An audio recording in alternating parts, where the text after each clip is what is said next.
It is a very beautiful morning here in central Indiana today, and I have a few projects that I want to do. I have a little corner over here that I want to work on, boxwoods, some containers. I grabbed a couple of perennials earlier this week from Lowe's. So I just want to show you how I'm going to like fix that little corner back there. But I also have a few things that I am growing from seed, or that I grew from seed earlier this year, and I want to show you how they're doing. So let me show you. Here we are in the front of my garage, where I have a combination of some containers, and I have a very small window box where I have my petunias. You guys, I started these petunias from seed. Look how gorgeous they are. These are red velour way petunias, and this is the first year that I start petunias, and my goodness, they are doing amazing. Just amazing. Everything here in front of the garage, I started everything from seed except those blue salvias. I got those as seedlings because I really just didn't have the time to start them, and I can find those easily at one of my local garden nurseries. And my gosh, the pollinators go crazy for this salvia. But also, if you guys are looking for a plant that attracts hummingbirds, this red scarlet salvia is just so amazing for hummingbirds. So like I said, I have a bunch of containers here, and I have a very small table against the wall where I place a couple of containers so that it creates some layers of height. So amazing. The calendula, I think the calendula has seen better days. I love this calendula. It's also the first year that I started from seed, and it's one of those plants that you just kind of have to see how they do. I definitely see that it kind of starts dying towards the middle of summer. So maybe next year I'll place it, in a different spot. I have some foxgloves back there. They just started to bloom. My goodness, I think this Dalmatian peach is probably my favorite. Yeah, I'm definitely going to try to get more seeds for next year so that I can start a bunch more.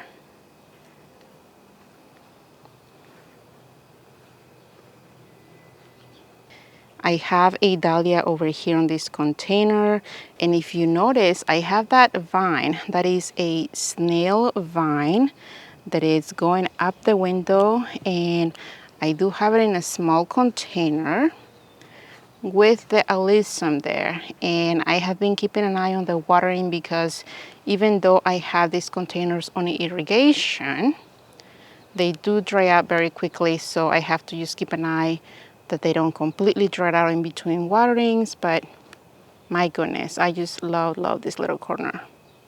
And while I'm here, let me just show you a larger view of where I have my water fountain. Things are starting to come up. My little quick fire hydrangeas that I have pretty much surrounding that water fountain are starting to bloom. I have lots of other colors going on. Just beautiful, you guys, just beautiful.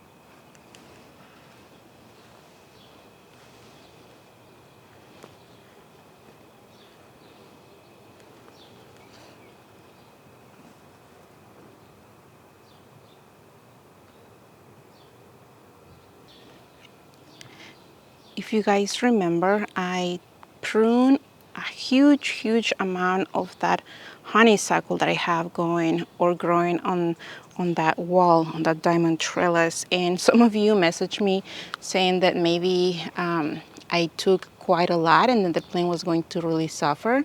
let me show you. This thing is already halfway up there, and I don't think that it did any damage. I don't think that the pruning did any damage. I think that it just kind of pushed the honeysuckle plant to just go and grow stronger and healthier. The reason why I pruned it is because it was covered with aphids. This was really the first year since this honeysuckle has been growing here that I had problems with aphids. I feel like this is my first year for a lot of new things, including pests. So this honeysuckle, not bad. It's not doing so bad. I don't know if I'll have blooms next year because I did cut it really heavy. So we'll see. I'll update you next spring to see if I have any blooms at all. So before it gets any hotter out here, I'm just going to start working on what my projects are today, which is working on this corner or this little round area where I have my bench. I moved a few things. I came out here yesterday, actually last night, very late, because I sprayed those boxwoods. Unfortunately, I had been dealing with some spider mites attacking my boxwoods, and I didn't realize this until recently. They definitely needed to be treated, so I am just starting to get into that.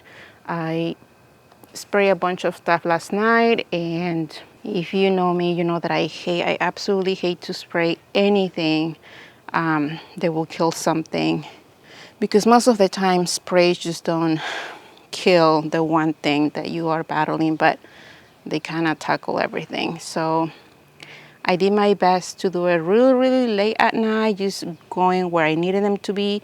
But I just want to get this area fixed. I have been thinking about what to do in this area that doesn't cost a lot of money, but also that it looks better, or at least in my eyes, it looks better in my eyes. And I use this bench a lot. I come here during the morning, I sit down there, and I just want to make it prettier for myself.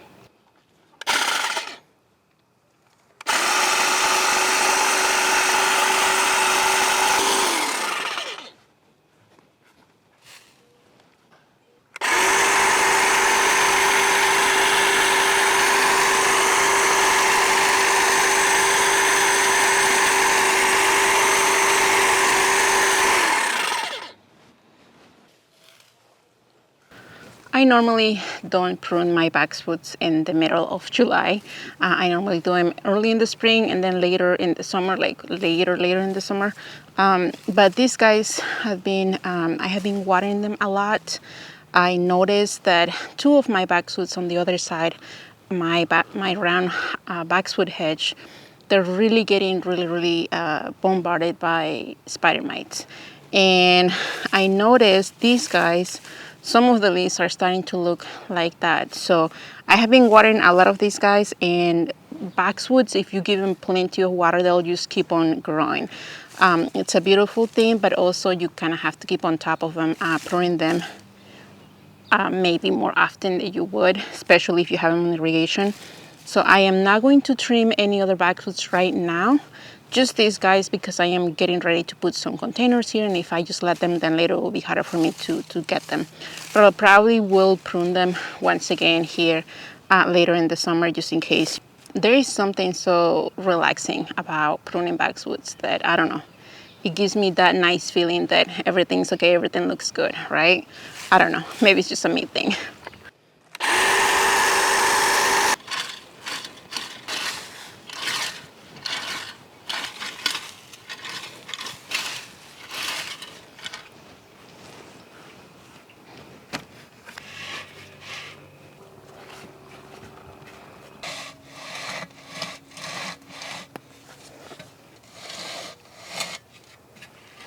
Okay, it's starting to feel a little hot right now.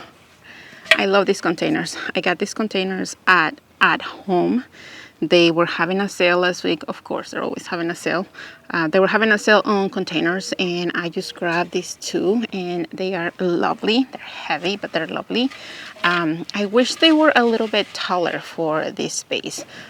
In my mind, I want to be sitting over here with flowers kind of like on the side, but I want them tall. I don't want them really low as these guys are. So my idea was to look for some pedestals, like concrete pedestals or something like it. They're super expensive. They are very expensive for just, you know, having them there. And yes, I know that it's, you know, it is what it is. So I thought, okay, what can I use to elevate these guys that will look good and they will be somewhat in my budget? So I went to Home Depot and I found some pavers. I think they're pavers. So I figured for the price and the look, they were perfect for what I'm looking for. So I'm not even going to glue them. I'm not going to use concrete or anything. This is just going to be somewhat temporary for what I want here. But it's going to do the trick for me right now. So I am going to get everything over here. I am going to build the pedestals. And then I'm going to show you what perennials I have for these beautiful containers.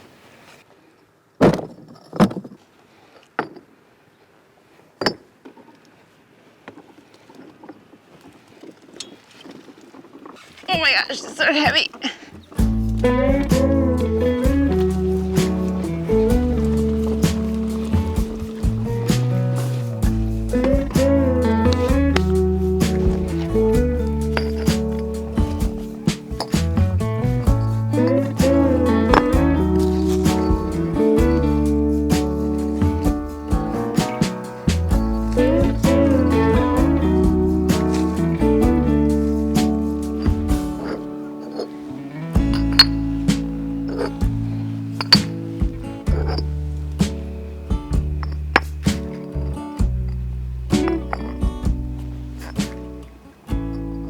Okay, these are perfect. These are the perfect height that I wanted them.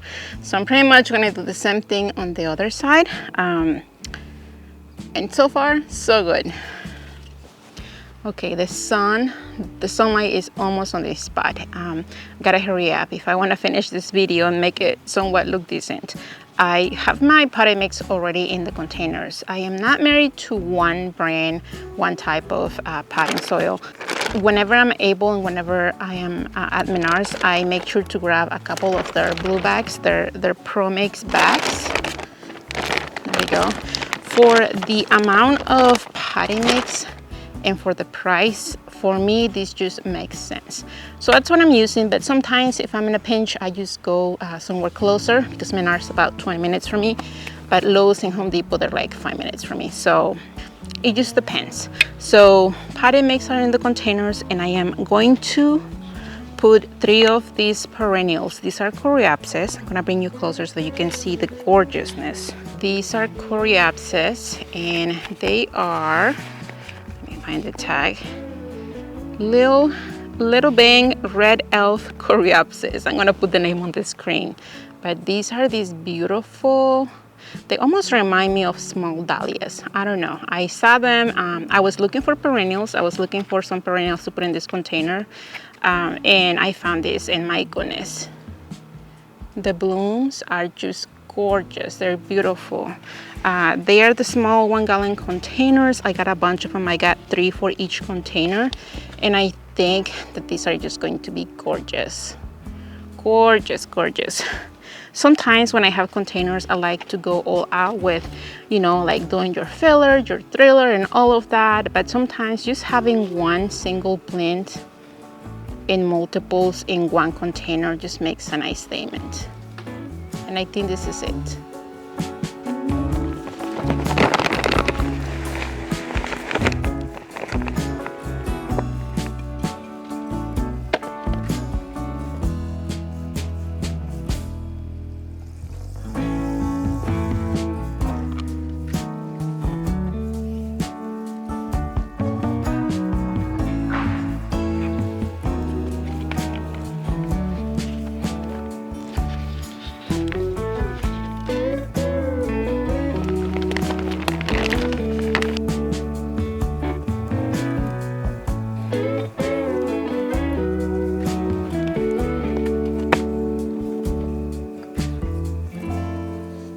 Okay, I am done on this little corner of my garden. I love how everything turned out, you guys. I think that those coreopsis are just going to flourish and show off here, and I am here for it. I wasn't quite sure how the pavers were going to work out with the color of the planters, but I think that for right now they're okay. Like I said, I didn't have a huge budget for those pedestals, so those pavers saved me for the day, and I'm okay with that and with how they look. I think that they look really, really well. I am going to water everything. I'm going to clean that bench. And if you're wondering about the coreopsis being there in those planters, this fall when they are almost done, I am going to transplant them into my flower beds. I still don't know where, but I have 6 of them, so I have plenty to put them here and there. And I know from experience the coreopsis just do very, very well here in my garden. So I'm hoping that these guys can just spread and look lovely where I put them.